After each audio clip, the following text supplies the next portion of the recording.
Boa noite a todos, sejam todos bem-vindos à continuidade da realização do nosso mês espírita, onde estamos comemorando o 11º mês espírita desta casa, celebrando 14 anos de fundação.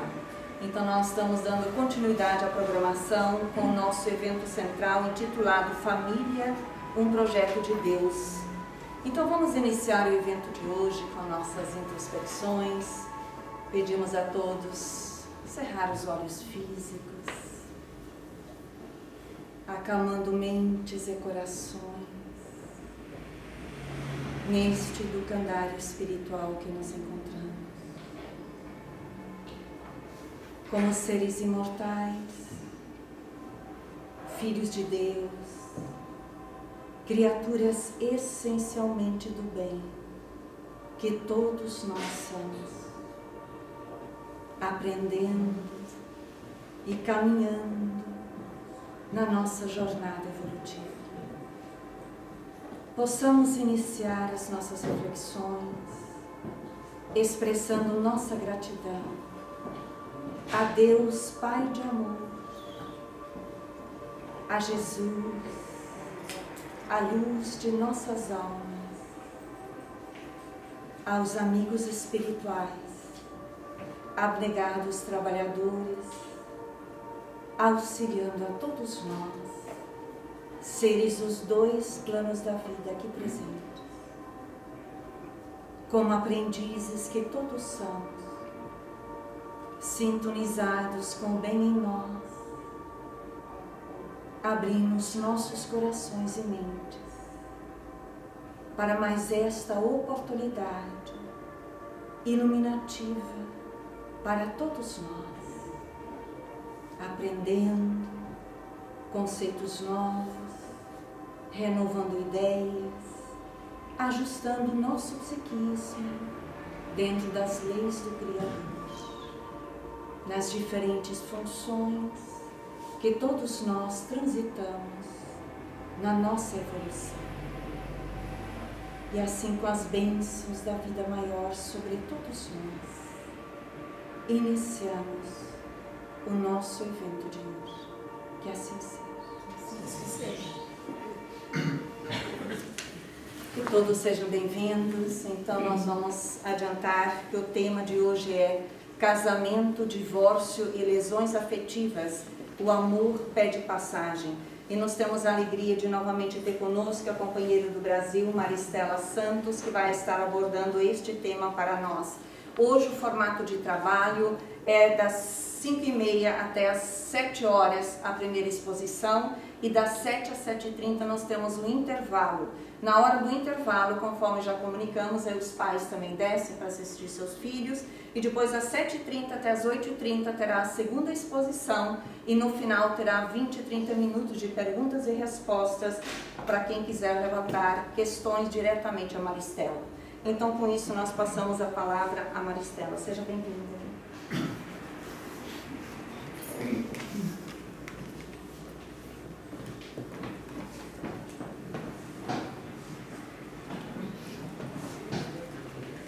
Boa noite a todos.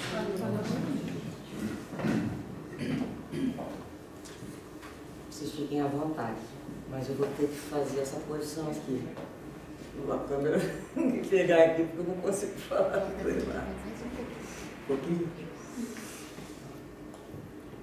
Então vamos lá. Olha essa frase de Amanda. Então a gente inicia o trabalho, né? Lembrando a importância do lar e do amor. Então só por amor. Tudo vale a pena quando existe amor. Então, o nosso trabalho ele vai caminhar começando do divórcio, passando pela lesão, para terminarmos felizes o nosso casamento, tá bom?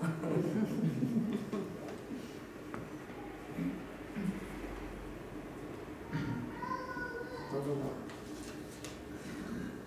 Nós vamos dividir o trabalho nessa situação em 4 partes.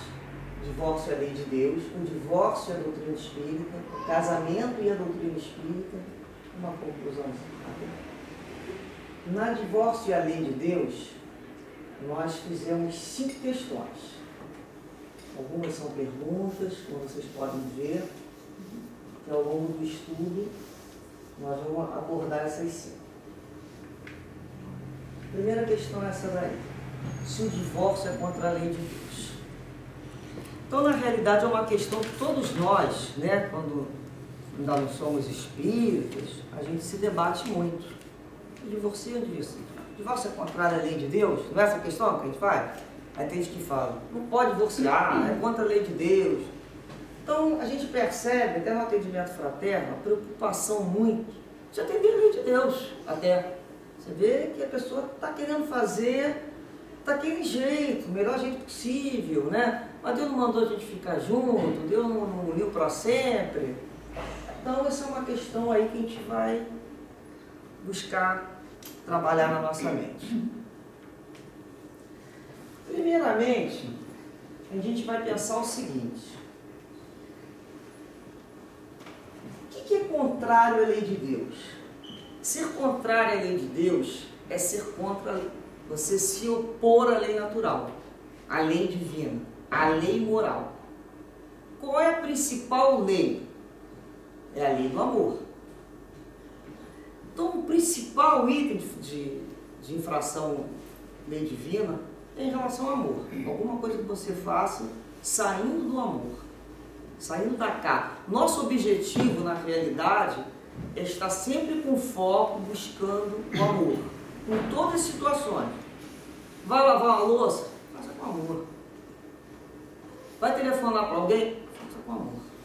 Não faça, busque fazer tudo que você tem que fazer na nossa vida com o amor. Você está aprendendo a desenvolver o amor.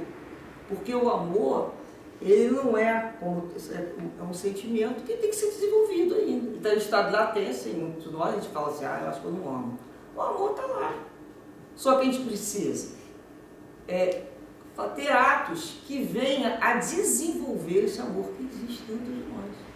Então, a gente repara quando a gente começa a trabalhar, fazendo atendimento a outras pessoas, o que acontece? A gente vai primeiro, mas eu não amo teu amigo, a gente fala com isso para mim. Estela, obrigado pelo comentário, não vou não, porque eu não amo o suficiente para ele.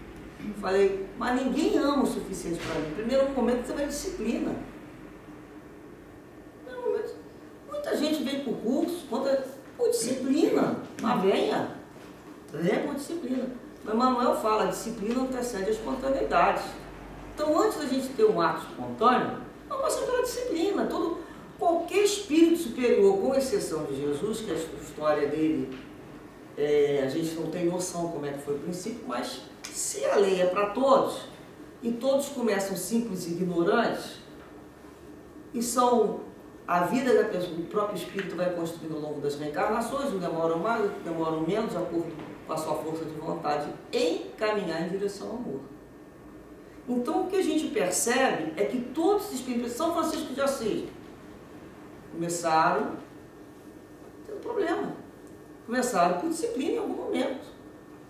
Então eles não ganharam, não são São Francisco de Assis, não são Santa Teresinha, assim, eles tiveram o princípio fazendo erros, às vezes bagunçando a vida, até que, por errar, e várias vezes, depois que a gente erra e cansa de errar, começa a doer, nosso erro, ele já é diferente, é um erro buscando acertar, mas não é diferente. Você erra, você sabe que você errou, mas você fala assim, mas agora, eu acho que agora eu entendi como é que faz. Mesmo que da outra vez porque quem tem medo de errar, não tenta e não vai crescer. Então, a coisa mais certa que existe é que nós vamos errar, para aprender a acertar. Porque não tem receita de bolo. Cada um tem uma vida, cada um tem uma história, cada um tem uma facilidade. Eu não posso entrar no coração de você, porque isso é impossível. Posso ter empatia, vai entrar no coração de ninguém para conhecer uma história. O espírito vem e vai com o vento. O João já falava isso. O que é isso? Você não sabe de onde ele vem nem para onde ele vai. Eu não conheço, a gente não conhece o histórico espiritual do outro. As histórias, não é hoje. A história dele é diferente da minha. Então ele tem que ter respeito por essas formas de pensar e entender que a lei principal de Deus era essa daí, é o amor.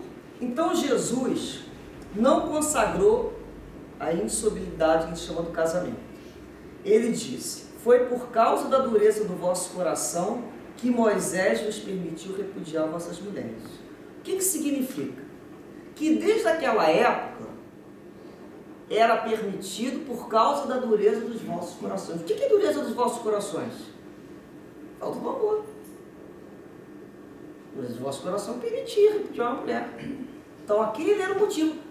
Mas ele separou alguém que já não estava separado? Não, já estavam separados. Se acabou o amor, não tem mais ligação. As pessoas estão juntas por obrigação.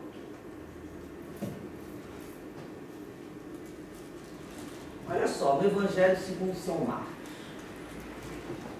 Vocês estão lendo? Conseguindo ler? Essa fonte está direitinho aqui, está uma altura. Olha só, ela é diferente, São Marcos, diferente de São Mateus. Vamos ver por quê. Aproximando-se de Jesus, os fariseus perguntaram, tentando, quer dizer, os fariseus, eles eram doutores da lei. Eles conheciam a lei para frente, para trás, para frente. Por que a gente fala tentando a lei? Porque eles buscavam na resposta de Jesus pegá-lo e acusá-lo de traidor da lei. Ou que ele era mais conservador do que ele. Qualquer coisa que Jesus respondesse fora do contexto, estavam doidos para pegar, o que a gente chama, pegar outro numa saia justa. Então, eles são capciosos nas perguntas. Então, eles perguntaram, tentando Jesus: é permitido, é lícito ao homem repudiar sua mulher? Aí Jesus fala. Jesus faz uma outra pergunta: o que vos ordenou Moisés? Em São Marcos já veio. Moisés permitiu lavrar carta de divórcio e repudiar. Vocês veem que tem dois momentos aqui: divórcio e repudiar. Não tem a palavra só repudiar, como vem no Evangelho de São Mateus. Então, quando ele fala para os fariseus: o que vos ordenou Moisés? O que vos ordenou Moisés? Você não conhece a Bíblia, o Antigo, que é o Antigo Testamento? Eles chamavam das Escrituras, né? A Torá deles. Aí eles responderam. Ou seja, o que ele faz nesse momento? Vamos pensar. Jesus os obriga a recordar a lei deles, que eles aplicavam como parâmetro, como modelo para tudo. Então eles responderam. Vamos continuar aqui. Qual é o procedimento, então, para o divórcio que Moisés faz? Se encontra no livro. Ele é um Pentateuco. Ele tem 5 livros. Começa com a Gênesis e vai passando, vai ter o Levítico, vai ter o Deuteronômio, vai ter o Números. Cada livro desse tem ele vai abordar alguma parte do povo judeu. É uma história do povo judeu, com as alegorias, com interpretações. E muito importante, nós precisamos conhecer, para saber o que a gente fala. Eu fiquei muito feliz quando eu resolvi me disciplinar e estudar o Antigo Testamento uma vez por semana, em casa, com os filhos. Eu tinha nuances, tem coisas que realmente, mas tem outras que você fala assim, aqui, ó. A gente vai ver Isaías repetindo coisas que Jesus falou. Jesus repetindo coisas que é de Isaías, que é de Jeremias. Quando a gente começa a fazer conexão, Jesus sabia muito bem lidar com aquela lei. É uma lei muito ampla. Quando eles, lá em Deuteronômio, que é a lei antiga, né, na época de Moisés, que para Jesus isso passou quanto tempo? Eles falam, no Deuteronômio 24:4, é clara a frase: quem repudiar sua mulher, dele, carta de divórcio. Então a gente está vendo a palavra aqui vindo o tempo todo. Então, qual é o procedimento na lei judaica? O certo é, você primeiro emite uma carta de divórcio, depois você entrega essa carta de divórcio à mulher, Só então ela será repudiada ou despedida da pagamento. Você não faz só o repúdio, você primeiro emite uma carta de divórcio. Esse é um procedimento. Qual a lei, qual a diferença entre a lei e a prática judaica quanto à separação? Então vamos entender isso agora. Vou ver se eu estou botando a ordem, que isso aqui é muito importante seguir. Então vamos lá. A lei fala do repúdio através do divórcio. Consequência. A consequência do divórcio, você rompe os laços maritais. O que a gente fala assim? No Brasil, antigamente, a gente já havia a lei do divórcio. O divórcio era proibido, não é? Então você se separava. E depois que passou a ser permitido, com a lei do senador Carneiro, Nelson Carneiro, você precisava ficar 2 anos separado da pessoa para depois pedir o divórcio. Hoje já é automático. Hoje você já entra direto com o pedido de divórcio. Antigamente você precisava desse tempo. Aí fazia aquela reunião de conciliação, levava um para frente do outro, vocês têm certeza, quer separar. Então tudo demorava, porque a mulher ficava com medo de sair de casa, perder o direito dela, o homem também tinha medo. Então fazia-se várias formas de se resguardar, ir na delegacia, dizer que estava saindo, para garantir que ele não foi no houve abandono de lar. Então a lei brasileira tinha umas questões que realmente tinham que ser revisitadas. Então quando a consequência do controle do cumprimento dos laços maritais é que acabou o casamento. Na separação judicial não terminava o casamento. Tanto é que a pessoa que separava, ela podia voltar a morar com a mulher dele, pedir a separação judicial. Na separação judicial resolvia uma série de situações de criança onde ia querer separar, pede a separação para garantir em lei que aquilo está protegido em lei, faz separações de bens, faz separações de mas não divorcia. Se eles quiserem de novo ser casados, eles vão na justiça, termina a separação e voltam a ser casados. Não houve quebra do laço marital, houve só uma separação. Não era automático. Quando você se divorcia, acabou o vínculo do casamento. Tanto é que se você quiser voltar para a tua mulher ou para o teu marido, tem que casar novamente. Não volta. Juridicamente você tem que recomeçar um contrato. Que é um contrato? Então são novas cláusulas, é outra época que você vai reescrever. Porque o contrato vai ter a validade naquele momento. Em que momento você casou?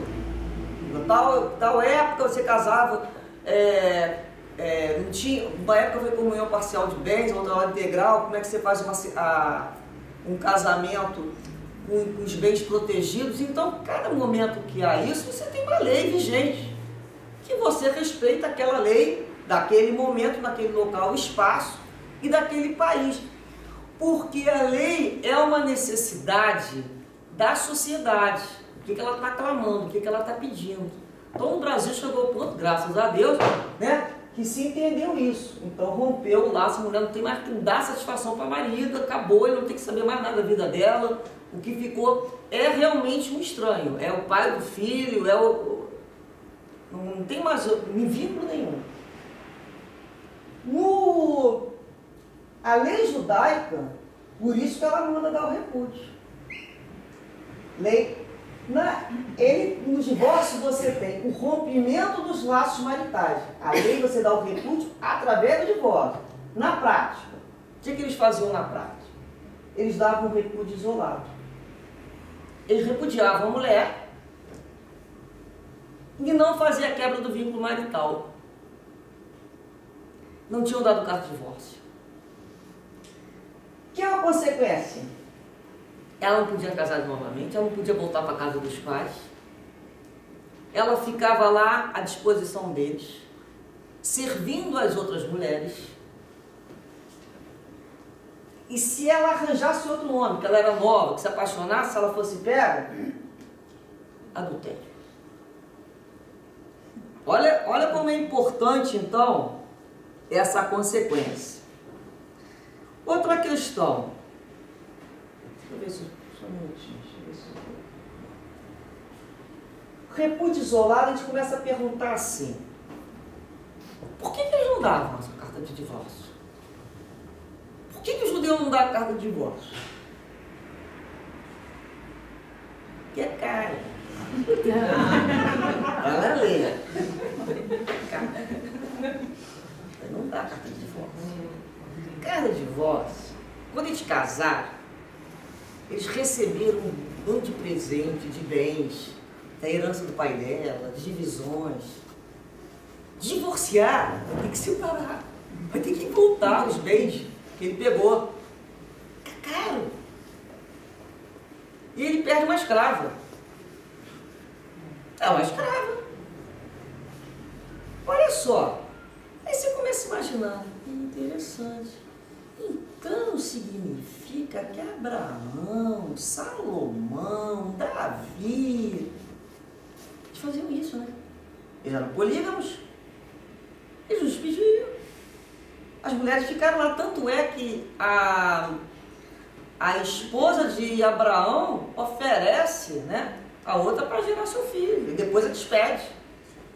É um caso raro, que geralmente não despede, mantém ela ali, mas ela não queria a manutenção daquele filho ali, que vai dar origem, né, a todos esses irmãos do outro lado do Oriente, passam a ser primos.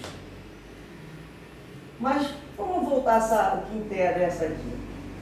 Essa mulher, o que vocês acham? Como é que era naquela sociedade, naquele momento? Existia o tal do empoderamento feminino? Então vamos tentar entender como é que isso aí foi caminhando.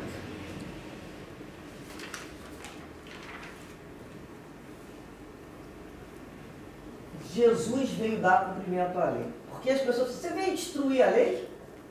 Quando ele questiona o sábado, se pode curar dia de sábado, né? Ele fala que o homem é mais importante, né? É o senhor do sábado, o homem é o senhor do sábado. Ou seja, o homem é o mais importante dessas coisas, qualquer relação. Então ele fala, não penso que eu tenho vindo destruir a lei e os profetas, e sim dar cumprimento. Porque a lei já tinha sido completamente alterada. O que os caras fazem, que são dono da lei? O advogado é perito, né? Transforma ela de acordo com a sua interpretação. Por isso que a gente vai ver inúmeras defesas diferentes. Porque ela tem uma brecha jurídica justamente para essa interpretação, e ganha quem tem uma argumentação melhor mesmo. Vai levar quem tem uma boa argumentação, quem souber montar sua estratégia de pensamento. Então, quando ele fala que ele veio defender e cumprir a lei, ele vinha dizer que a lei não estava sendo cumprida. Porque o cumprimento da lei era dar o divórcio, correto? Aí, até onde é que eles tiraram então isso? Só porque era caro, tiraram a mulher? Eles mandavam nas mulheres, né? A gente vê os filmes, eles eram o senhor, você pega qualquer livro e você vê. Onde é que eles tiraram isso? Se eles só seguiam a lei? Quem é o dono da mulher? Como é que interpretou? Isso veio da onde?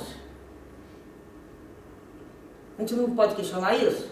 Eles são ótimos conhecedores da lei. Como é que eles foram para uma interpretação dessa?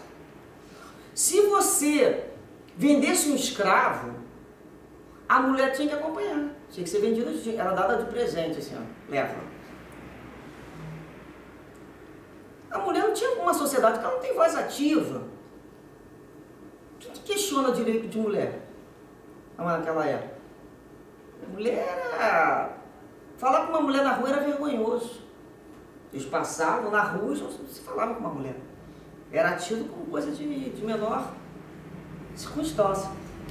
Então, Jesus vem relembrar essa lei e tentar entender. Eu fui fazer uma pesquisa e encontrei uma coisa interessante. Vamos aos 10 mandamentos. Vou começar vou ler os 10, fica tranquilo, vou começar do 9. Nota: não desejareis a mulher do seu próximo. Vamos ao 10. Não cobiçareis a casa do seu próximo, nem seu servo, nem sua serva, nem seu boi, nem seu asno, ou qualquer outra coisa que lhe pertença. Não desejareis, enfim, a mulher do seu próximo e nada que pertença ao homem. Eles juntaram 9 com 10 Não cobice a mulher do próximo, não cobice também o asno, o escravo, está todo mundo junto. Nesse momento, a interpretação deles, o que eles fazem? Eles coisificam a mulher. Isso é o processo de coisificação. Você coisifica o outro, ele passa a tratar como uma coisa. Nesse momento, eles se arrogam no direito que eles estavam usando a lei. Mas está ali, ó, no nono. Tá o décimo. Mas não tem nada a ver o nono com o décimo. Então, de colocar tudo na mesma frase. O nono é um, o décimo é outro. Eles juntaram aquilo tudo e falaram, mulher, é minha. A partir daquilo ali, eles entenderam que tudo que pertence ao homem está ali, tudo pertence ao homem é uma coisa, que já entendiam a mulher como uma coisa mesmo. Aí é um traste que ele tem que ter para dar cria para continuar a descendência deles, que é o que importa. Mas não, queriam fazer a descendência. Então o objetivo era o filho, era o mais velho, era o primogênito, a consequência da raiz de família. Até hoje, o judeu ele consegue ir lá na terra dele e encontrar um parente. Porque o nome deles, o sobrenome se mantém na árvore deles. Eles sabem a origem deles. Eles não misturam.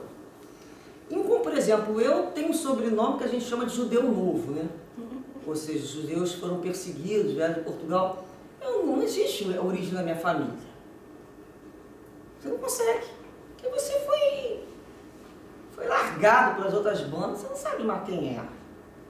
Eles têm até hoje, eles podem fazer essa busca, que a gente chama busca genealógica completa.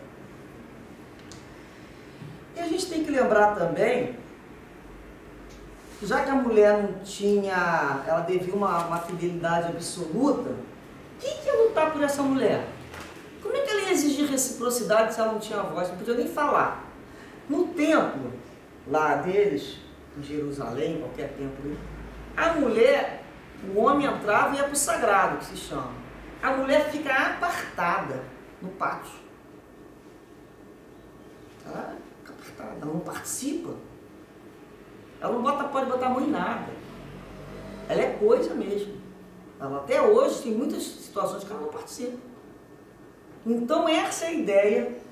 Quem que vai pedir essa reciprocidade? Quer dizer, ela deve fidelidade ao total marido, mas não tem reciprocidade. Ele não deve fidelidade a ela. Quem vai exigir reciprocidade? Ela? Vocês acham que ela teria condição? Não, né? A gente está vendo que não. Aí Jesus veio cobrar igualdade de direitos e elevar a mulher. Olha só. Olha que papel, né? É ele que tem essa coragem, ele utiliza, né, a mulher o tempo todo para elevar a mulher. Vocês reparam? Inúmeras passagens, a mulher samaritana, a Madalena, a gente vai ver a história dele com as irmãs Marta e Maria.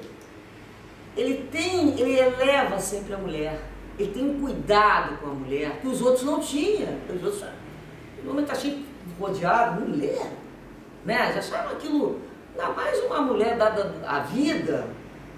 Jesus andava com ele, com ela. Andava com quem? Com os excluídos. Sociais, excluídos por vários motivos. Os doentes. Jesus não veio para os sãos, veio para os doentes. Então a gente começa a perceber a vida, que também a gente tem que ser assim. Se o caminho é esse, não pode haver exclusão. Você já reparar, eu me incomodo muito com isso, porque tem gente que está conversando, você chega para cumprimentar, a pessoa faz assim, vira de costas como se fosse uma mulher. E às vezes você não está em particular, ou então muita gente não permite que você entre no grupo delas. Dão que eles chamam de gelo, né? Lá me botou no freezer. E você falando e... não quer que você participe. Exclusão mesmo. Ou então, então tá, tchau. Estou conversando aqui com o fulano. Às vezes você está no mesmo grupo, na mesma sala e começa aquele negócio, aquela conversinha baixinha, para você não participar. Tem pessoa que gosta de excluir, por qualquer motivo. É dela fazer panela. É dela ser miúda. O legal na vida é agregar. Fulano passou falando, vem cá, fulano, você está aqui, você conhece Cicrano? Minha amiga, ó. Depois a gente conversa aquele assunto. Só uma pessoa falando. Sozinha, como eu já vi. Como eu já passei, falar com a pessoa não responder, não ouvi. Aí você, ui, eu sou grande, minha voz é forte. Exclui, tá nem aí se você vai ficar sentido, não é que sentido, mas é desagradável, né? Você na frente de todo mundo, não existia, você está falando e a pessoa não te responde. Então esse é processo de exclusão, para deixar claro, é sem piedade, deixar claro, você não participa desse grupo. Isso aqui não nos interessa, sua persona. Você não agrega ao camarote. Entendeu? Então, da mesma forma que Jesus ensinou, bate o pé, tira a poeira e vai embora. Sem problema. Mas eu tenho essa preocupação. Então quando alguém passa, falando, vem cá, conhece Cicrano? Você está aí, vamos conversar. Eu costumo contar uma história, que um dia eu fui numa reunião, lá de gente legal, importante, onde só éramos 4 mulheres. 3 que se conheciam já há mais tempo e eu tentei entrar no assunto e não consegui. Tentei, dentro da cada pessoa. E olha que eu tentei ser gentil, levar uma coisinha, porque era uma comemoração. Tentei entrar no outro assunto, não consegui. Só 4 mulheres. A mulher fala, para as duas já dá um... Tentei outro assunto, participar. A conversa só girava com coisas que somente aquelas pessoas conheciam aquele código. Era um dicionário interno, vivências dela, não tem como entrar. Não permite um assunto que possa abrir comunhão. E ela, né, os amigos, são amigos do meu marido, que eu sei que não ouve minhas palestras, não posso falar. Ele aprender. Então eu saí de lá e falei, olha, amor, eu tentei conversar, caramba, difícil, hein? Não consegui. Nós ficamos lá o tempo todo nessa recepção. Fiquei sentada com ela, não consegui. De repente você não conseguiu mesmo conversar com ela, não conseguiu se expressar. Falei, não falou até com quem já morreu. Achei uma afronta a minha comunicação, entendeu?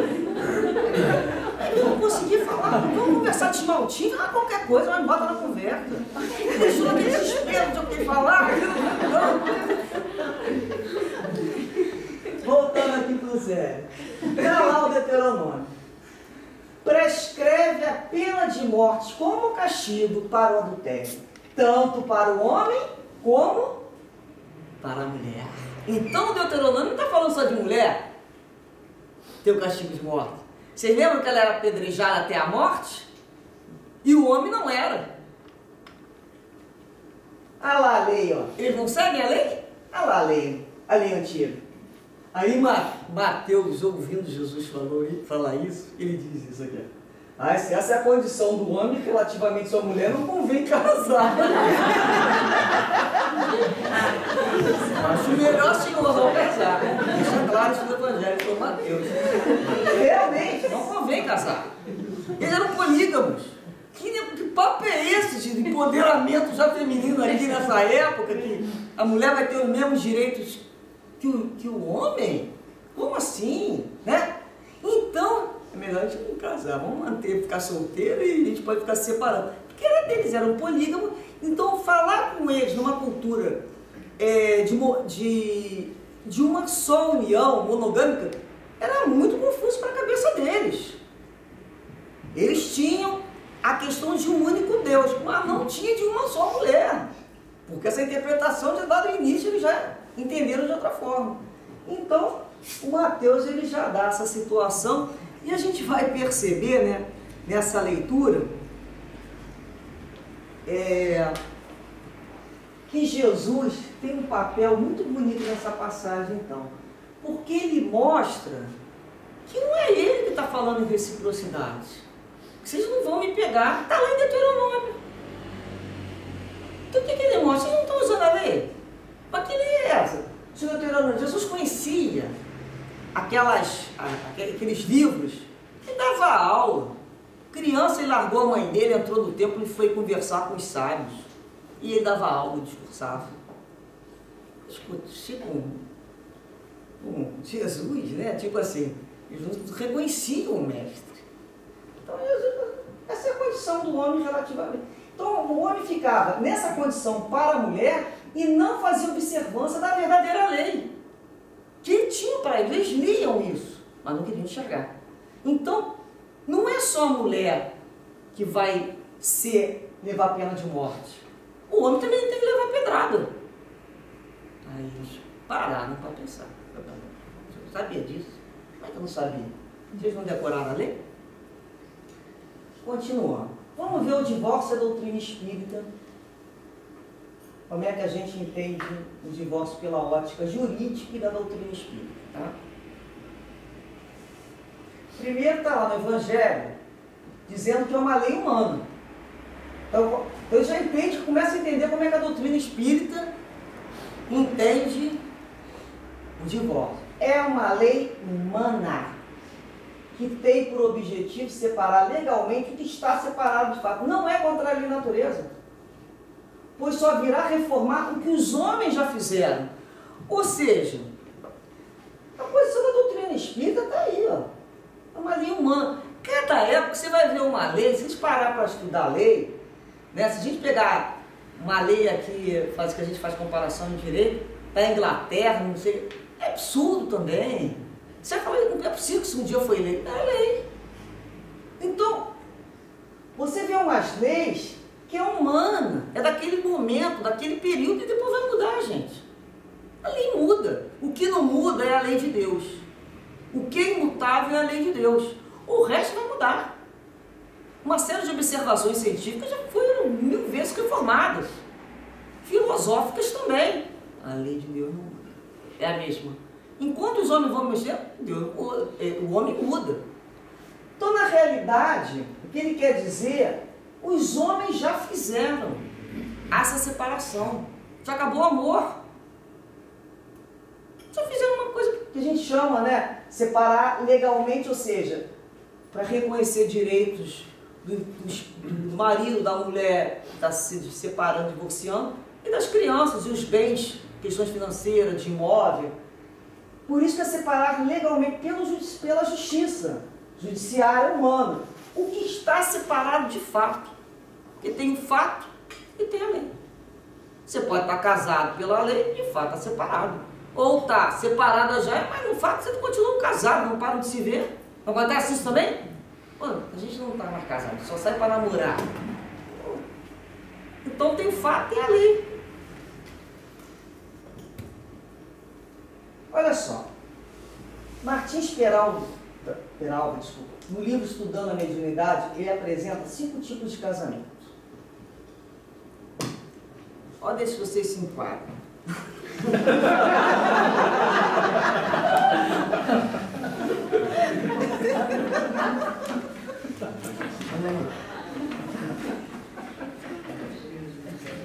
Primeiro a gente tem que lembrar que nós fazemos uma planificação da espiritualidade antes de reencarnar, né? Então a gente planifica a família. Então você vai lá, olha, eu preciso resolver aquela situação que ficou pendente com fulano, eu preciso de um amigo, essa situação que vai ser mais... Bem, enfim, você faz lá junto com o guia espiritual, eu acho que a gente não está capaz de fazer sozinho, e só faz com o guia espiritual aquele que tem um estágio médio de possibilidade, porque tem gente que não tem nenhum, não vai fazer, e é decidido, vai, sabe nem que está voltando. Só se escuta quem tem responsabilidade, aprendam isso, a liberdade é proporcional à responsabilidade. Você gosta de liberdade de escolher com o guia, só quando ele descobrir que você tem discernimento. Então, ele é interessante porque você começa a montar com aquele grupo de espíritos que vão retornar. Eles aguardam aquilo ali. Estão esperançosos, muitos para voltarem ao plano, ao palco da vida para ter mais uma chance. São chances que a misericórdia. A cada reencarnação é uma misericórdia de Deus que dá a oportunidade de você fazer diferente. A cada dia, não é em cada reencarnação. Todo dia a gente reencarna com uma quadra abre o olho. Meu Deus, mais um dia, graças a Deus. Tá? Mais um dia para eu tentar ser melhorzinho. Até ontem não consegui. Aí aquele dia eu prometo, hoje eu prometo Então a gente funciona, mas todo dia tem essa possibilidade. E às vezes a gente fala, ah, mais um dia, nossa, mais semana passa logo. Gente, cada dia é uma esperança. Porque às vezes está perdendo uma oportunidade de se recompor com a lei, com Deus, de fazer diferente, de tentar fazer melhor, de aprender alguma coisa. Então é uma reencarnação, realmente é um renascer diário nesse momento. Então, a gente combinou com outros espíritos, mas às vezes não se cumpre. Agora tem um planejamento de ter 3 filhos e só ter um, porque você separou antes. Ué, mas os espíritos vão ficar chateados? Não, eles vão entender. Eles não foram tirados à força, viu que não tinha condições. Então, durante aquele casamento, não foi aquele casal, ou uma ou outra parte, ou as duas, capaz de levar aquela relação a ponto daqueles espíritos chegarem, teve que ser interrompida antes. É uma decisão, é livre-arbítrio. Nem tudo que a gente planeja, que a gente programa, a gente consegue cumprir. Muita coisa também a gente vai dar um estranho. Então ele fala aqui do casamento afim. O afim é aquele que chama simpático, né? Ainda é aquele que tem uma verdadeira afinidade de alma. Nem aquele casamento que é raro. Raríssimo. Raríssimo. Acho que você não conhece, nem. É tipo Emanuel e Lívia, até hoje eles se encontram. Emanuel toda semana se encontra que ele toma um banho, se arruma. Vai ver Lívia lá no plano dela. Tomar banho, se arrumar, se limpar desse fluido da terra que ele fica ali trabalhando, para poder encontrar a Lívia onde ela está. Chico nunca teve contato com Lívia. Vamos imaginar o plano de Lívia. E até hoje eles são apaixonados. Ela perdoou, porque ela foi tida como traidora dele. Ela não cometeu adultério. Ela saía para ver nas catacumbas aquelas reuniões de Jesus. E ele era um senador romano. Ele era contra aquilo, para ser escondido. Ele achou que ela estava pulando cerca. Aí começou aquela confusão. E ela falava para ele, ela dava juros de amor, tinha uma filha. Até que quando ele encontra Jesus, não abre mão da posição dele de senador, de homem do mundo, para ser o homem de Deus, que não tem status. Naquela época, ele mantém, ele vai no momento do pátio romano, lá no Coliseu, onde era feito as feras jogadas leões, eram comidas, as feras, aquelas pessoas que acompanhavam Jesus, que foram capturadas, né? Mas eram capturadas, elas pelos judeus, depois era jogada ali para o leão.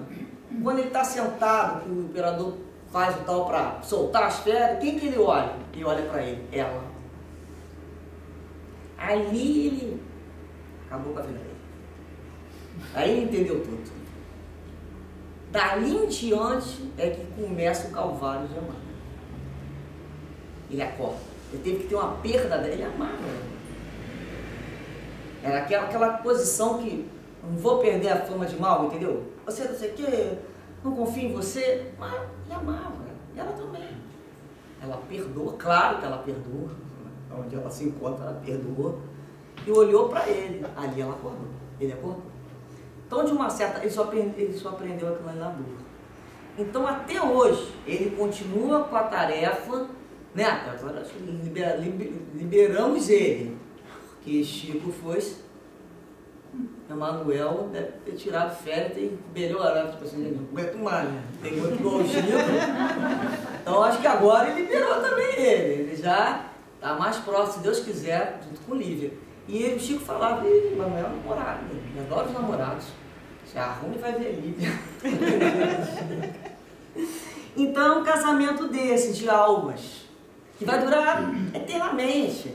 Mas olha, não tem nada com metade, a gente chama alma afim, tá? Alma afim não é alma gêmea. O que existe é alma gemida. Não tem alma gêmea, não existe alma gêmea. Não tem metade laranja que se completa, vamos deixar isso claro. Não existe, não fica procurando metade do lado, não existe, isso é conto. Almas afins, necessariamente, elas juntando, elas não fazem um todo. Elas têm as suas individualidades, elas moram em planos diferentes. Elas não são idênticas que se encaixam. Eu não preciso do outro para me completar. Eu já estou completa. O outro me adiciona na vida, me completa. A gente tem que ter isso muito claro. O outro não nos completa. Eu é que tenho que me complementar. Aquilo que eu estou passando para o outro completar, cabe a mim. Então o outro não tem essa obrigação de cascar um abacaxi. O transcendental, vamos ver o exemplo que eu trouxe aqui do transcendental. São almas enobrecidas que juntas dedicam-se de grande valor para a humanidade. Quer ver um exemplo? Kardec e Emeline Boudry. Era um espírito lindíssimo, ela acompanha ele, ela aceita mudar de padrão de vida, ela se mantém. Quer dizer, isso é uma alma transcendental. Porque para você entender o outro na missão dele é muito difícil. É abrir mão. É igual a pessoa ser esposa de um médico que tira plantão, talvez, não sei, ou qualquer outra profissão. Você está se dedicando também ao outro, entender o outro. Então é um transcendental, porque eles têm juntos um plano. Como, não é o nome dela, do raio-x com o marido, a doutora Mary Curie. Madame. Ela e o marido trabalham juntos. Eles se reencarnaram para aquela situação ali, morreu daquilo ali, de tanto lidar com aquela radiação. Então, uma alma que se dedicou à humanidade. Isso é um casamento transcendental. Isso aqui a gente conhece. Provacionais. São almas para reajuste, a evolução de ambos. Por isso, tem tanto lar com desarmonia, várias tragédias dolorosas. Que são casamentos provacionais. Qual é o exemplo que eu trouxe aqui? No nosso lar, tem lá Tobias, casou 2 vezes, com Hilda e com Luciano. A Hilda era a mulher que ele amava, mesmo completava, que se sentia feliz, no sentido de plenitude. Aí ela morreu com ele com criança pequena. Ele tinha que casar de novo, ele não queria só cuidar de outras pessoas. Essa é a explicação do homem. O espírito desencarnado, uma babá, né, meu filho? Ele casa com o Luciano para ser babá dos filhos dele. Justamente para ele, mas coincidentemente era uma mulher mais jovem, né? E agora a Hilda ficou muito chateada, perturbou o casal muito tempo. Até que na espiritualidade falaram para ela: olha que egoísmo você está fazendo. Ela está cuidando dos seus filhos como se fosse dela. Você preferia que eles fossem jogados para qualquer pessoa? Repare isso. Então ela foi obrigada a refletir. Aprender o que é a outra, qual era o papel daquela mulher na vida do outro.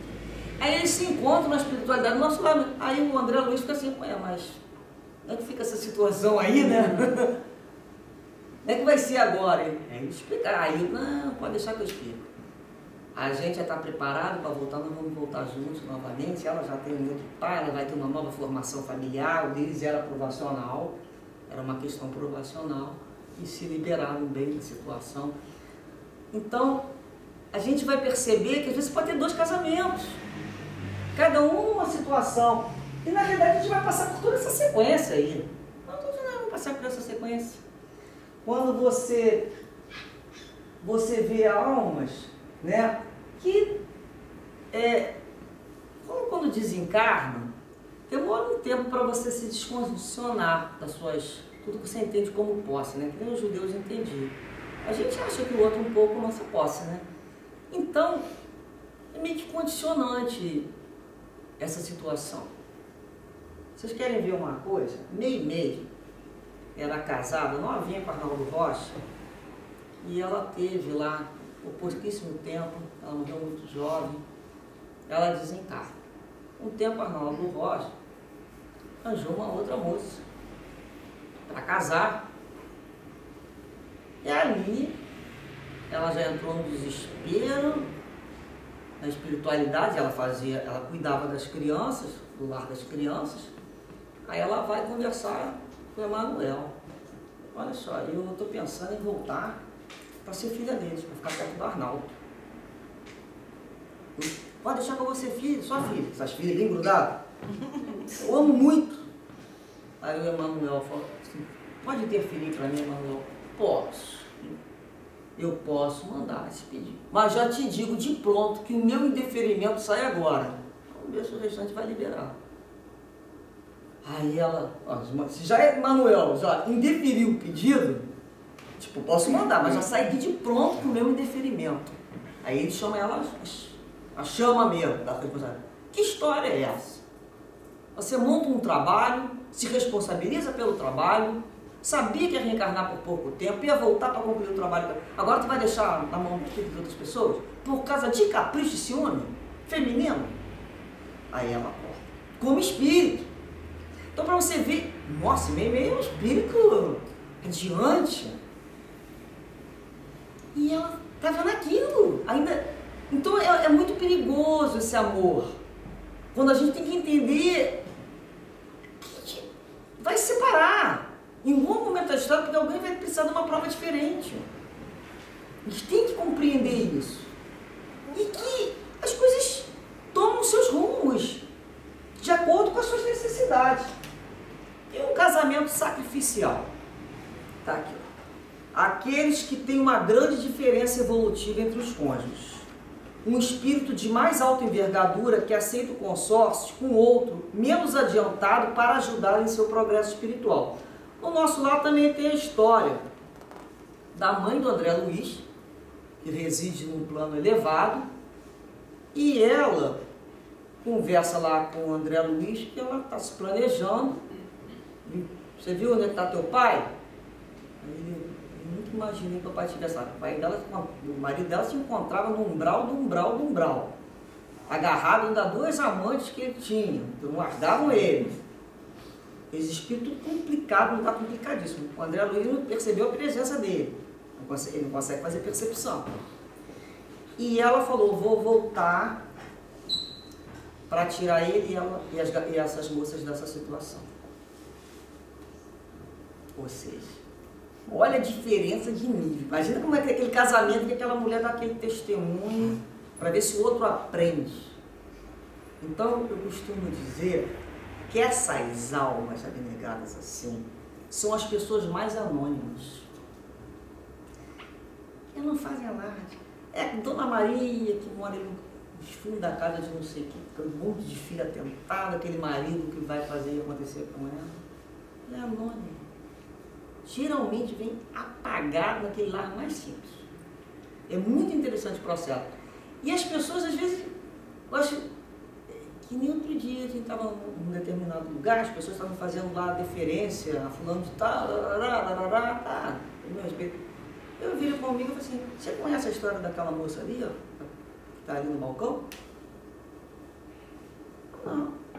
Você trabalha, parou para perguntar a vida dela, nunca te contou? Vale a pena. Valíssima a história de vida. Para pensar com ela. Pedi para ela me dar carteirada para eu não morrer. Só que eles espíritos não dá carteirada, mas com todos eles assim, gente, mas, chegar lá em cima, dá um papo para ficar melhor. Porque são eles que são dono da pessoa, tá bem, estão muito bem. Uma vez perguntaram para o Chico, eu acho que eu fui condessa, eu acho que eu fui princesa da outra reencarnação.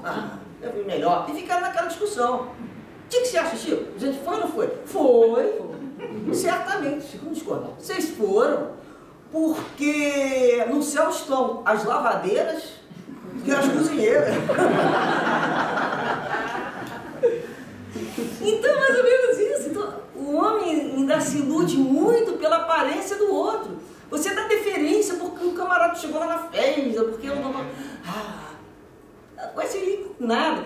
E o outro é anônimo. Ele não vai fazer alarde. Igual o ovo da pata, né? Vende mesmo pra galinha por isso. Não tem propaganda. Pata é tranquilo. Costumo dizer, ninguém repara a pata. Fica quietinho, ninguém também fica pedindo o ovo dela.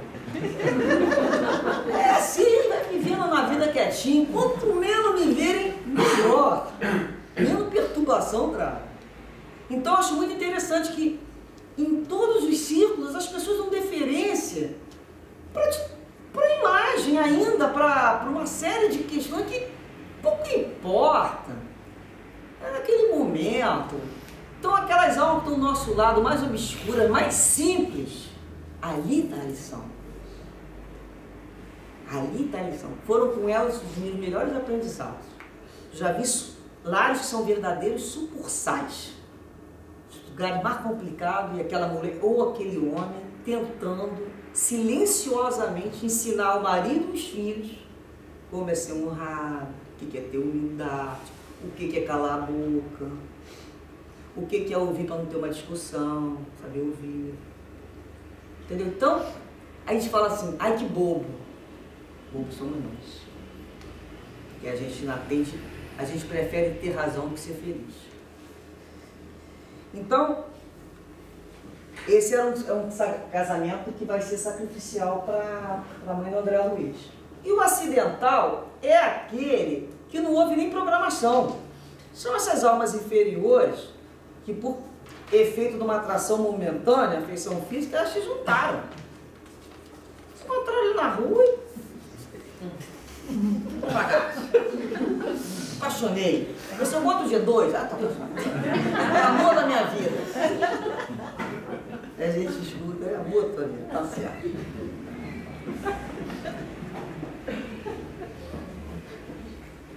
Por que muitos casamentos não dão certo? Olha lá. A princesa. É isso aí, ó. Princesa e príncipe. Se eu sou princesa, o outro tem que ser um príncipe. Mas eu quero ser tratado como princesa, o outro quer ser tratado como príncipe. Quem vai fazer as coisas da casa? E quem é o serviçal? Eu entendi a outra parte. Eu princesa, tu princeso.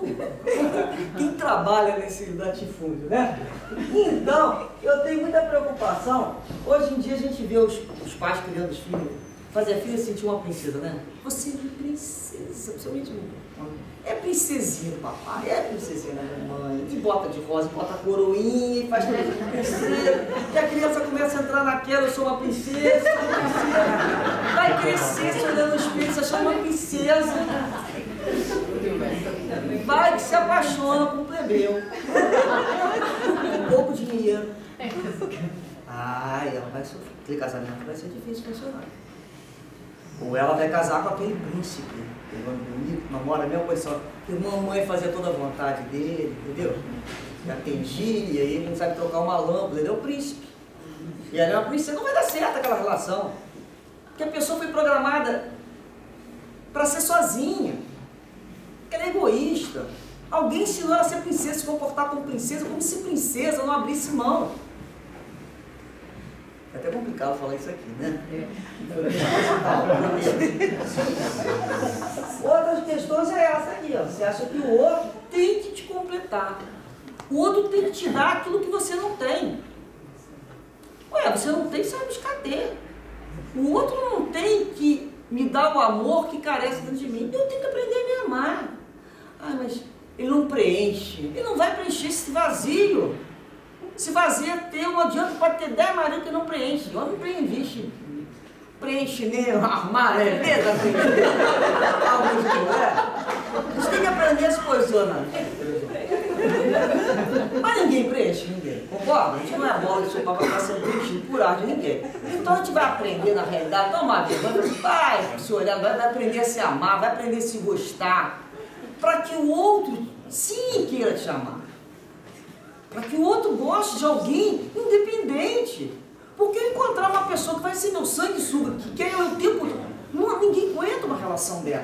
No início é muito bonitinho, maneiro. Ninguém aguenta uma pessoa 24 horas te monitorando. Eu quero te dar amor, não chega, tá bom. Tudo demais, também dá problema. Então a gente não pode prender a nossa individualidade. Se o outro não gostar, é problema dele. Não gostar da outra. Eu sou assim. Então você não pode vender uma imagem que você não é para conquistar essa criatura, porque não vai aparecer como você é. E você começa, se você tiver alguém que faz toda a tua vontade, você não aprende a crescer, você não aprende a se descobrir.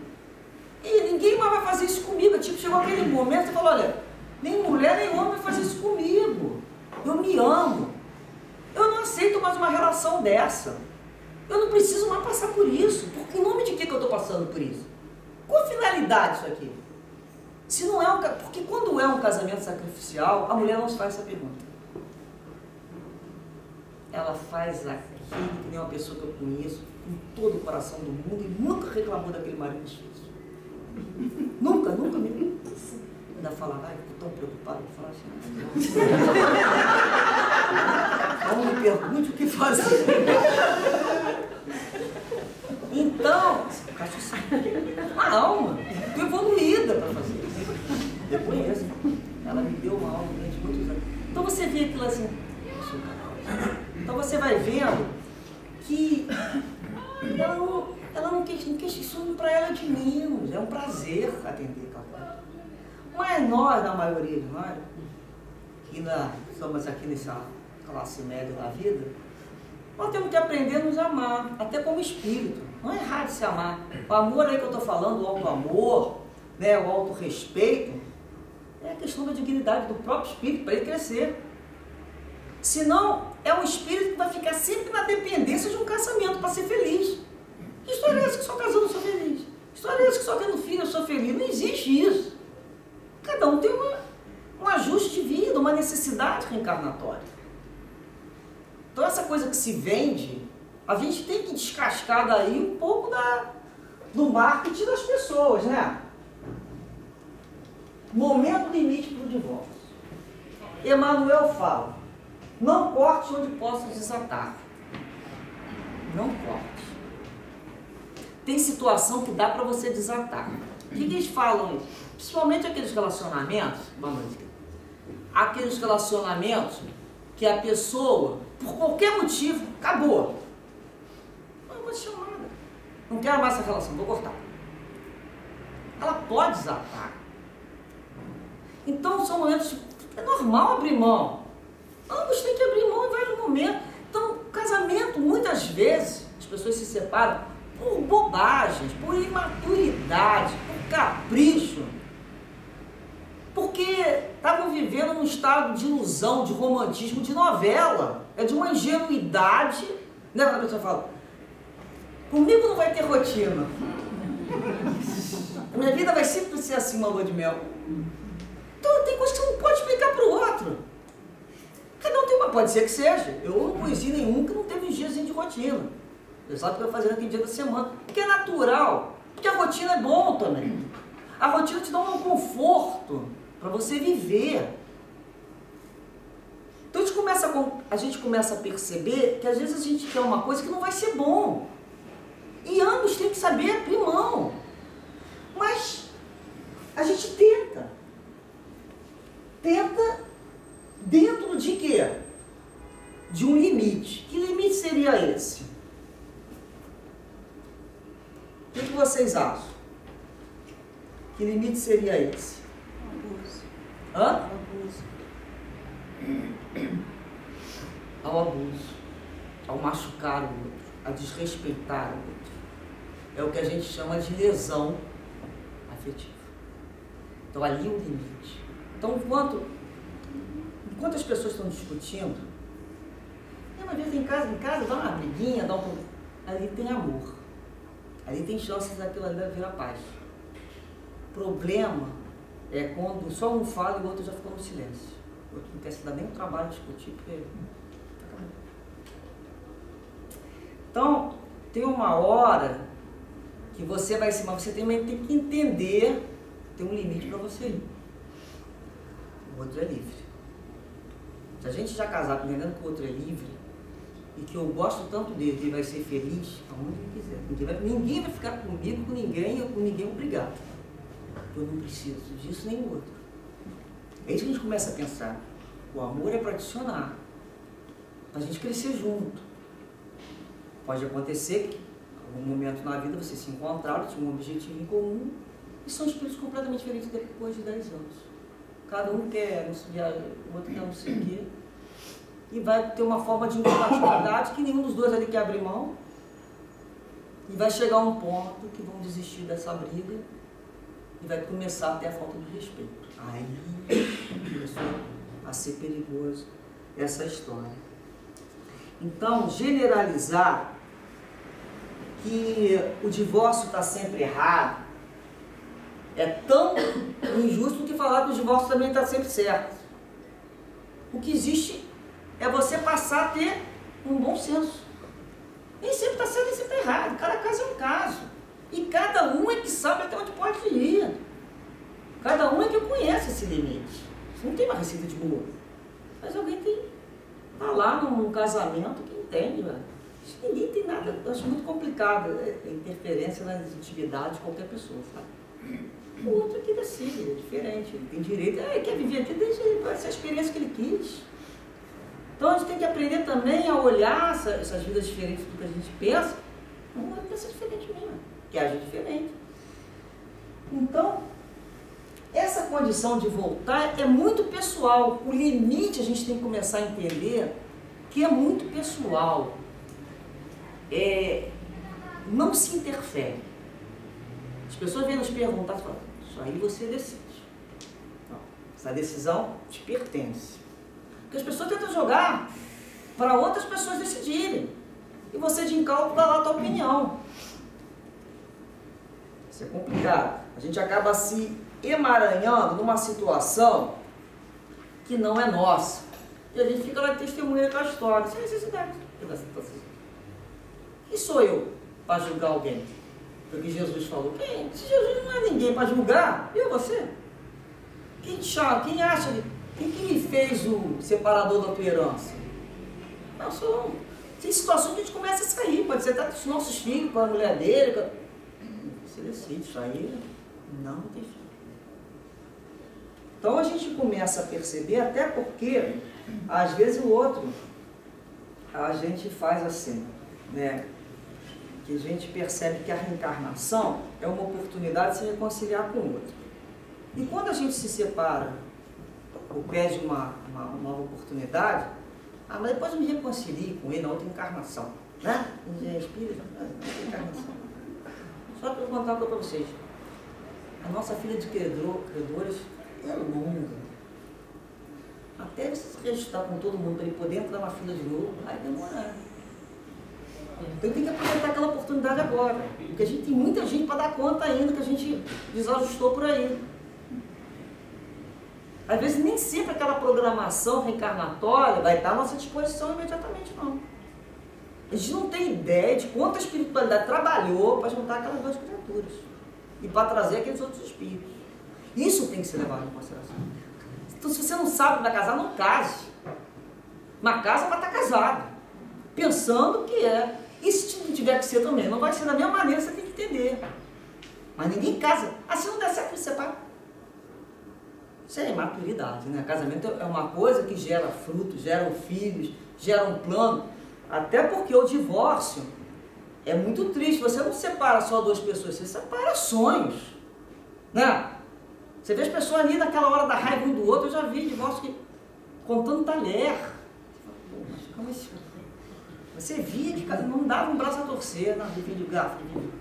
Aquilo chega a incomodar quem está de fora. Mas para aquela pessoa está disputando ponto a ponto na faca. Ele é uma forma de machucar um ou outro.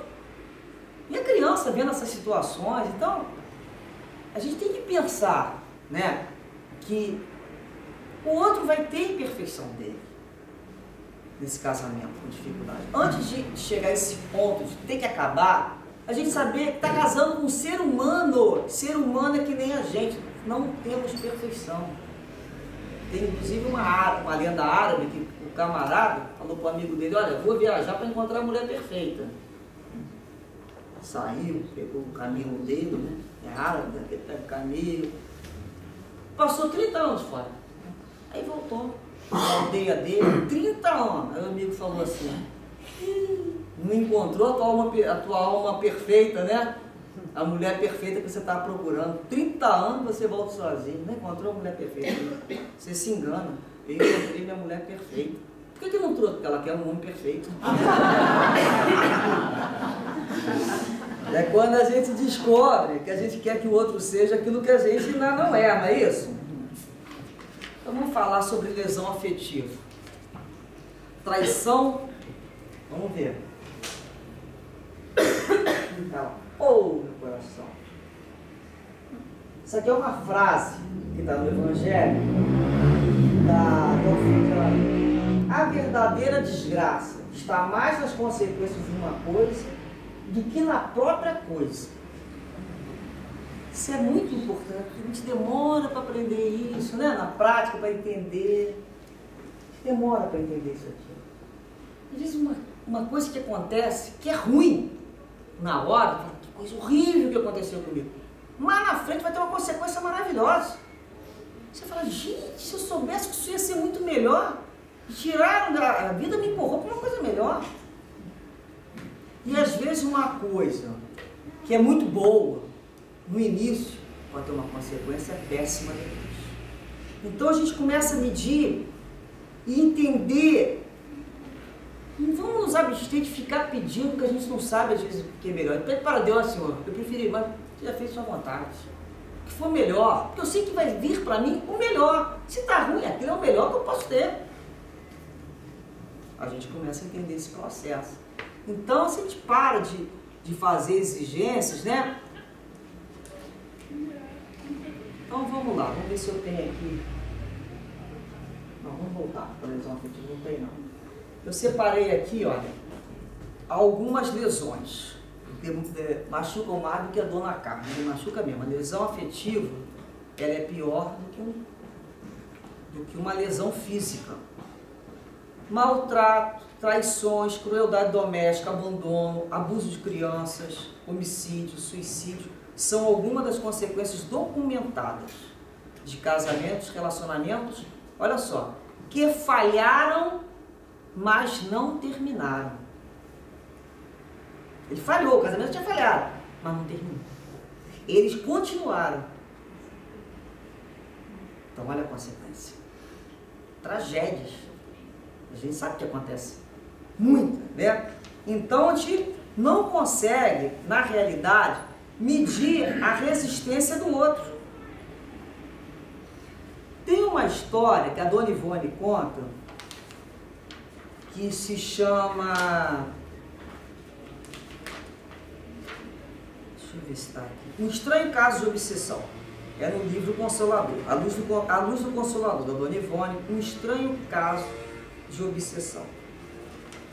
Na realidade, isso aqui, resumindo essa história, ele lá, o seu A, numa cidade pequena, se apaixona, né, por uma moça lá do interior. Vou ter que ver o nome dela, porque isso vai ser importante, acho que é Angelina. O nome dela, Elisa. Ele se apaixona por Elisa. E namora a Elisa, vai quase todo dia na casa dela, e vai estar com a Elisa no final de semana, né, Elisa? E a mãe dela, Madalena, que é uma viúva, que ela percebendo que aquilo ali está indo para frente, está gostando. Um rapaz que estuda, um rapaz que trabalha. Essa história, na época da Dona Ivone, ela presenciou, ela falou que tinha 40 anos atrás. Então vamos organizar isso na mente em relação a tempo e espaço. E ela, a Elisa começou a montar o choval com a mãe. Ele ficou noivo, para casar. Aí ela começou a montar o choval, a mãe começou a costurar o choval. Naquela época eles faziam o choval em casa, não tinha coisas para comprar, a marca de uma cidade pequena, e aquele relacionamento a mais, ela muito romântica, Elisa, uma alma romântica, frágil, aquela menina assim meio, que a gente lembra daquelas histórias antigas, né? E ele teve um trabalho, ele foi obrigado a começar a fazer um curso fora para melhorar a situação dele. Aí ele voltava correndo para ver ele. Voltava correndo para ver ele no final de semana. Aí teve uma vez que ele precisou ficar mais tempo. Aí começou 15 dias. Ele foi num baile. Tinha uma moça lá muito extrovertida, chamada Terezinha. Aí ele viu a Terezinha dançando, aí caminho de almoço. Aí ele ficava mais tempo com a Terezinha do que pra já com uma cigarra, ela voltar. Olha, o chefe está pedindo para ficar mais tempo. Aí e ela ficava esperando ele. O que ia acontecer? Aí ele voltava, ficava um dia, 2 dias na cidade dele, quer dizer, mudou a vida dele. E ele continuou noivado com ela. E a mãe olhando. É a filha única dela. Lá pelas tantas, a Terezinha muito ingênua, a Elisa muito ingênua, daqui a pouco desembarca lá no trem, ele casado com a Terezinha. E vai morar na cidade que a Elisa mora. Imagina isso naquela época. Foi um escândalo. Foi um escândalo. Né? Ele nem terminou o noivado. Isso para uma moça de família era uma coisa muito séria. Então, aí a Elisa não acreditou que as pessoas falavam. Ela foi lá para ver. Ela viu. Ele estava com outra mulher, não se deu um trabalho, certo? Ir lá e terminar aquele relacionamento. Ela teve, naquele momento, era uma alma muito frágil, ela teve, de uma certa maneira, aquele que eles chamam aquela pancada. Aquela dor ali, ó. Pá! Você sente aquele golpe. O que aconteceu? Em pouco tempo, ela morreu. Ela teve lá um problema cerebral, uma construção cerebral, morreu. Ela não suportou, ela não tinha resistência para aquela situação. Tem alma que a gente fala assim, não aperta muito, você não sabe quem é. Às vezes a gente é mais resistente, a gente já aguenta. Mas o outro é resistente, você não sabe quem é aquela alma dele. Então eles não aguentou. Aí quando passou, na época, né, passava somente nessa cidade lá de Minas, que eu acho que é Minas, pelo que o Ivone fala, em Lavras, quando passava antigamente o corpo, né, o corpo andava, velava em casa, e depois ia todo mundo pela rua, e vai seguindo ali, sendo levado o corpo até encontrar um cemitério lá da cidade. E as pessoas vão atrás, naquela época sempre foi assim. Nesse momento que ela passa, a mãe, é da casa dele, ela fala alto. Vai, minha filha, vai em paz, que eu vou me encontrar contigo, mas essa história não vai ficar assim não, me aguarde. Você pode deixar que eu vou limpar a tua honra. A mãe ficou acabada. Perder a única filha, por causa dela, botou toda a culpa nele, né? O que acontece? Dona Madalena também não aguenta a ausência da filha, por uma situação que encarna rapidinho. No casamento com a Terezinha, estava indo tudo bem, estava indo tudo bom. Daqui a pouco a Terezinha começa a beber. E começa a espantar com a Terezinha, você não era assim, ai, mas eu não tenho vontade de beber. Ela não parava de beber. E a cada vez bebia mais, e as crianças maltratadas, e ele dava mais uma chance. E ele está ficando louco com aquela mulher. Ela transformou a vida dele num desespero. Ele tinha que pegar ela na rua, as crianças tinham que pegar ela na rua. Eu quero parar, mas não consigo, não sei o que acontece. Eu tento parar, mas não consigo, juro que eu não queria beber mais. Aí no outro dia tá ela caída na rua de novo. Até que eles vão buscar ajuda num centro espírita, que o doutor, acho que o Bittencourt, dá uma resposta. Olha, o que acontecia? A Madalena não perdoou o genro e começou a obsediar a mulher. Mas por que ela não obsediou ele? Né? Podia perguntar. Que ela queria que ele sofresse. A melhor forma é através do outro. Nem sempre é fazer a gente sofrer, é fazer aqueles que nós gostamos de sofrer. Quem mais sofreram os filhos. E o marido. E ele sofria. E via a família totalmente. Ele tinha uma possibilidade de um casamento harmônico, tranquilo, e casamento dele. Aí eles fizeram um trabalho, plano espiritual, conversou com Madalena, deu muito tempo. Essa história, eu acho que levou 14 anos, para não falar bobagem. Terezinha bebeu durante 14 anos sem um só dia de trégua. Não teve um dia de trégua. 14 anos de perturbação. Então, é aquela história ali. Você não sabe a resistência do outro. Você não sabe a consequência que você vai fazer na vida do outro. Você começa uma briga, acabou, eu falei que eu tinha que falar, agora vamos embora. Né? Às vezes a gente fala assim, eu falo isso. Não raiva não, eu falei. O outro pode ser que para ele não acabou não. Acabou para mim mesmo. Cara pálida, mas para você, para mim não acabou. Quer dizer, as coisas não são no tempo que a gente imagina que vai ser. O outro negou a gente. E tem uma resistência para passar por umas situações que talvez o outro não tenha. Ou tem um pensamento desse de vingança.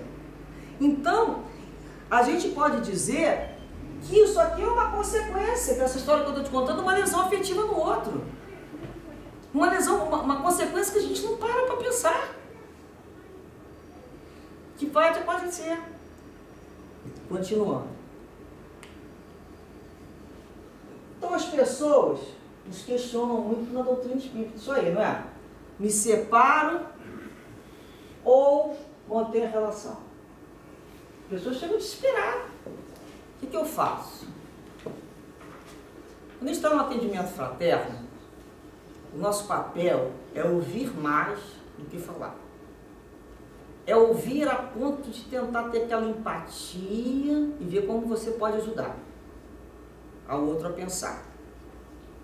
Então você começa a falar para o outro assim: mas você já tentou tudo que você podia?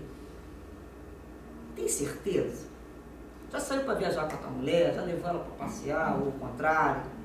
Você já não tentou ver isso diferente? Será que não pensa diferente? Ou seja, já buscou todas as possibilidades? Tem certeza? Se você tiver essa certeza, você vai te embora. Então o outro tem que decidir se ele já tentou tudo que ele podia tentar, para ele ter a consciência dele tranquila. Não uma situação que tipo, ainda faltava, eu não podia ter tentado resolver aquela situação. Então aquilo que a gente falou, o limite é o respeito. Então antes de você separar, você busca de uma certa maneira reajustar. De justo reajustamento de ambas as partes.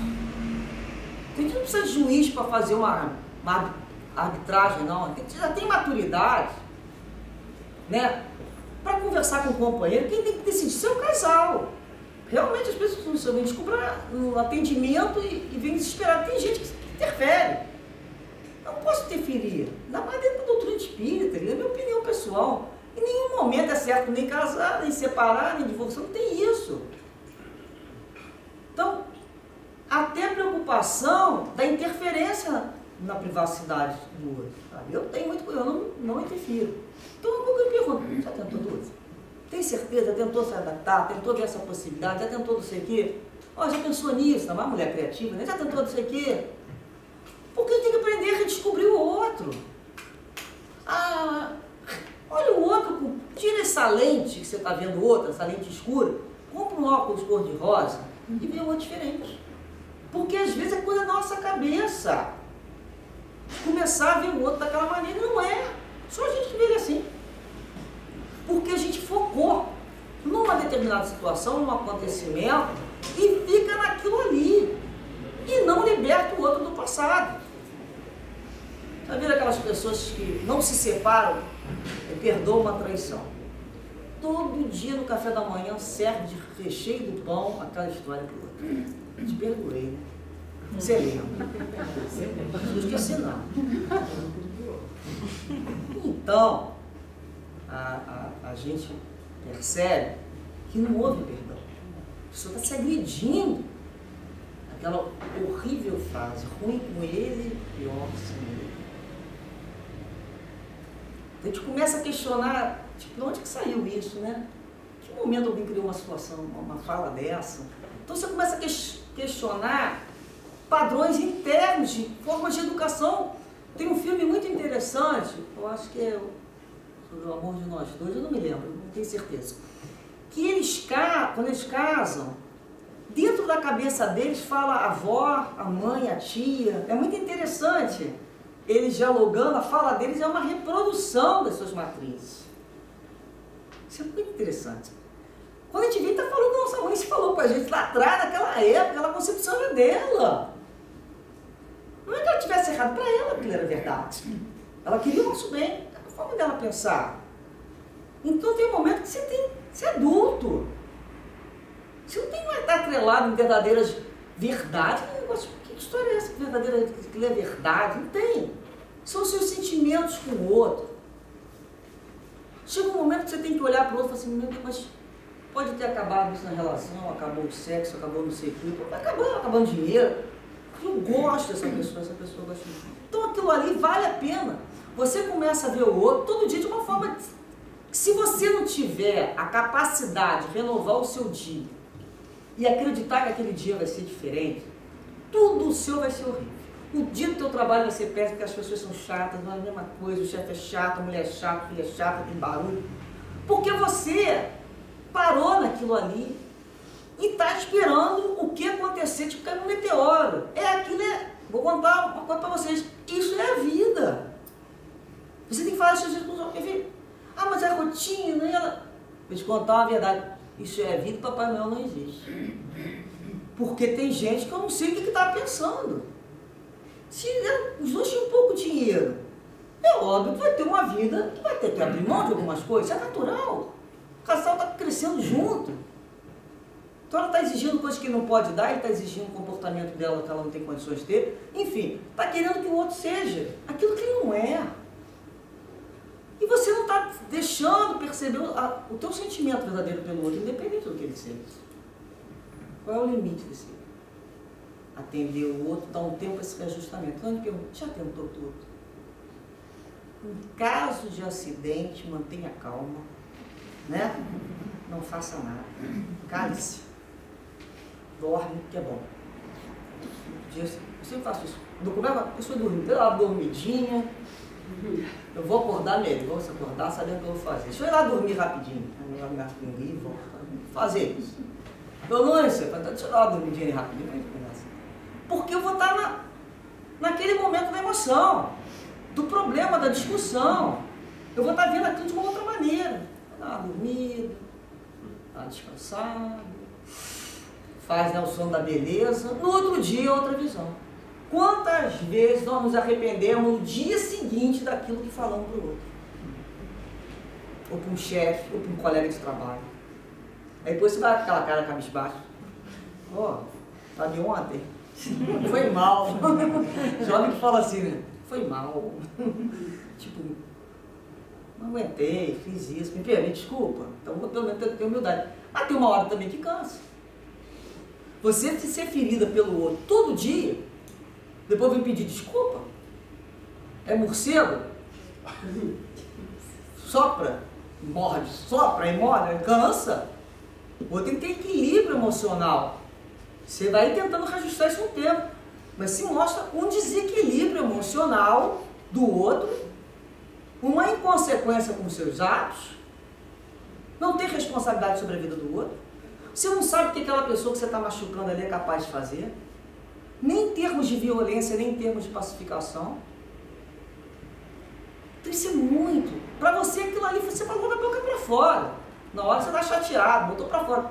Você não sabe como aquilo caiu no outro. Não temos como medir um aparelho para medir isso. Você fala assim, está chateado comigo por causa disso, né? Eles falam, pra gente é absurdo. Um negocinho desse tamanho. Pro outro, aquilo ali foi um escândalo. E a gente tem que aprender com quem está convivendo para saber esse limite do outro também. O outro não gosta de brincadeira, o outro não gosta de... Você conhece uma pessoa, tem gente que eu não brinco, tem gente que eu quase nem falo. Eu não gosto de brincadeira, aí a gente é chegado a brincar, e o outro já vai ficar incomodado, qualquer coisa que falar vai achar que foi pessoal. Então, você vai aprendendo, quando você conhece a pessoa, aí fulano pode, fulano não pode, fulano não sei o quê. Você vai aprendendo como é que vai lidando com as pessoas. Isso faz parte da vida, do crescimento. As pessoas não são iguais. Você tem que ter isso aí. É igual criação de filho, é igual passarinho. Nem aperta muito que mata, nem abre muito que cai.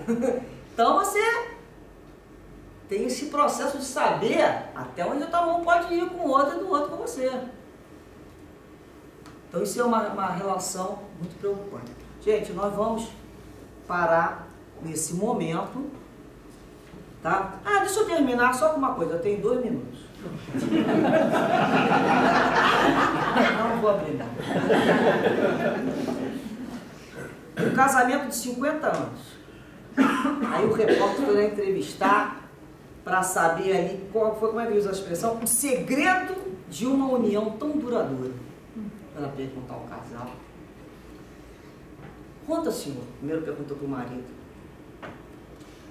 Qual é o segredo para essa união durar 50 anos? Aí o cara fala assim, o senhor sabe que eu todo dia vou na padaria e compro pão. O senhor sabe o bico do pão? Eu adoro o bico do pão. E todo dia dou para minha mulher comer o bico. É o bico, deixa ela comer o bico, eu abro mão. São 50 anos em paz. Eu abro mão do meu bico de pão e dou para ela. Todo dia. Aí perguntaram para ela, conta pra gente o segredo do seu casamento, como é que a senhora vê o segredo da sua? Meu filho, há 50 anos eu sou obrigado a comer um bico de pão por Ou seja, na vida a gente abre um monte de coisa sem saber o que o outro quer. E é obrigado a engolir muito bico de pão que a gente não tá afim. E eu preciso dialogar para saber o que gosta, o que não gosta e ser mais flexível nessas situações. Bem, agora tem que... Nós vamos ter o nosso intervalo agora de 30 minutos e retornamos às 7h30, para quem quiser fazer